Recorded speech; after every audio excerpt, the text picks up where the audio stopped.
and using AI. And so with that done, let's talk a little bit more about the backlash against AI and what that all means, especially when it comes to movies and Marvel and CGI. You guys know I love music. I also love movies. I like to talk about both here on the channel. And so Marvel has just released a new show called Secret Invasion. And the intro for said show was made entirely by AI. And of course, there's a lot of backlash to this because a lot of people, it's very understandable that there would be backlash to them replacing artists. Basically, Marvel used AI to do something that they would normally pay somebody to do. Essentially, AI has already begun to replace very highly skilled and very talented artists in the biggest part of the movie industry. These corporations are always trying to save money, always trying to boost up the profit. AI, they're already trying to use AI to replace people. And so with the CGI thing, it's interesting though, because there is so much demand for CGI that I would think CGI artists are celebrating the advent of AI and the use of AI because now they can finally get some sleep.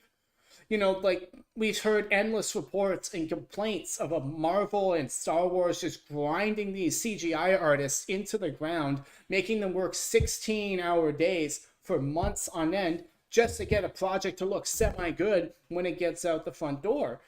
And a lot of times the CGI isn't even that good because they just ran out of time to do it. And, you look at something like She-Hulk, like some of the CGI, or the ending of Black Panther, or, almost every Marvel movie to come out has CGI in it that looks, at least one shot, that looks unfinished because they don't have time.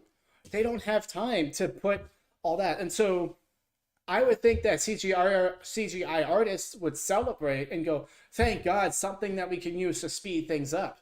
Now, on the flip side, AI will speed up the process so much that they won't need all of them. So probably about 50% of them will lose their jobs, and thus the fear. Of course they're afraid. I understand nobody wants to be replaced. Nobody wants to lose their jobs, but we have to go back to, what I said before. We have a choice to make. No amount of boycotting is going to stop the ever-turning wheel of innovation and technology. It doesn't care about you. I'm sorry, but it doesn't care about any of us. The innovation and technology moves at such a pace, and it's not even personal. Like, they're not inventing this stuff because they're trying to get you and take your job away. No, they're inventing it because they can. We're building this stuff because it's amazing, and look at what we can do.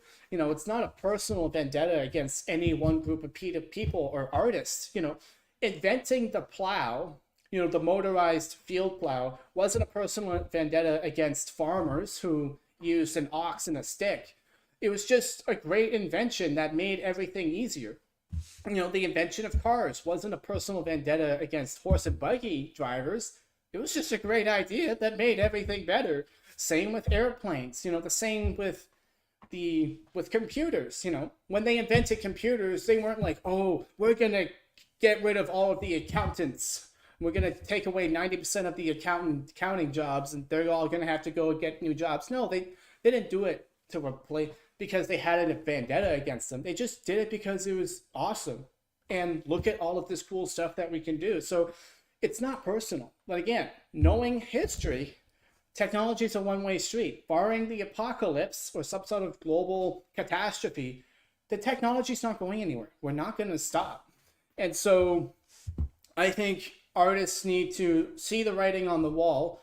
And, I understand it's uncomfortable. I understand nobody wants to be replaced. I understand, there is immense comfort in keeping things the way they are. We've been doing this for such a long time. Nobody wants change, but change is inevitable. That's the only thing that's the only thing we're guaranteed in this life is change and death and taxes. And so, I think, for me personally as an artist, I'm looking and I'm seeing the writing on the wall. If I want my skills to be relevant in the future, I need to start incorporating AI into everything that I do.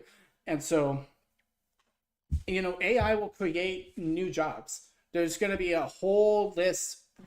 it's so unpredictable. There's going to be so many requirements for running AI efficiently. There's going to be so many new jobs that people can pivot into. I think people just need to open their minds to the fact that, you know, the future waits for nobody. It's coming. And, you know, I know that sounds harsh, and I understand we're afraid and nobody wants to lose their job, but at the same time, you know, you can either hold on to the old ways and get left in the past, get left behind, or you could see the writing on the wall and be like, oh, let's just get on board with this now and secure my future. That's my idea. You know, it's going to be easy for artists. There'll be less artists working, but there'll be lots of new opportunities because of this. You know, when 90% of accountants lost their jobs because of computers, nobody would have guessed all of the IT jobs and all of the new social media and CGI jobs that computers will bring us.